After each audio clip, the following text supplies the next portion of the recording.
NASA এমন এক spacecraft নিয়ে কাজ করছে যে যদি এটি বানানো হয় তাহলে এটি এখন অবধি মানুষের বানানো সবচেয়ে দ্রুত গতির বস্তু হবে। নাসা যে স্পেসক্রাফটটি বানাচ্ছে তা আলোর গতির 20% স্পিডে চলাচল করতে সম্ভব। আপনাদের একটা ধারণা দেওয়ার জন্য বলে রাখি, আলোর গতি হচ্ছে সবচেয়ে দ্রুততম গতি। এর চেয়ে দ্রুত গতির কিছু এখনও মহাবিশ্বে নেই। আলোর গতি হচ্ছে প্রায় 3 লাখ কিলোমিটার/সেকেন্ড, অর্থাৎ 1 সেকেন্ডে আলো 3 লাখ কিলোমিটার দূরে যায়। পুরো পৃথিবীকে 7 বার ঘুরতে অথবা চক্কর দিতে আলোর সময় লাগবে মাত্র 1 সেকেন্ড। আর নাসার এই স্পেসক্রাফটটি আলোর গতির 20% অর্থাৎ 60,000 কিলোমিটার/সেকেন্ড গতিতে যাবে।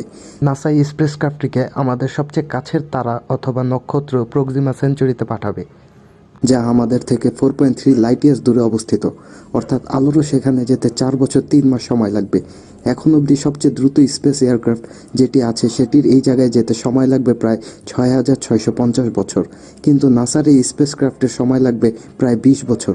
এই স্পেসক্রাফটটি আকারে অনেক ছোট হবে এবং পৃথিবী থেকে লেজারের মাধ্যমে এটিকে পুশ করে নিয়ে যাওয়া হবে।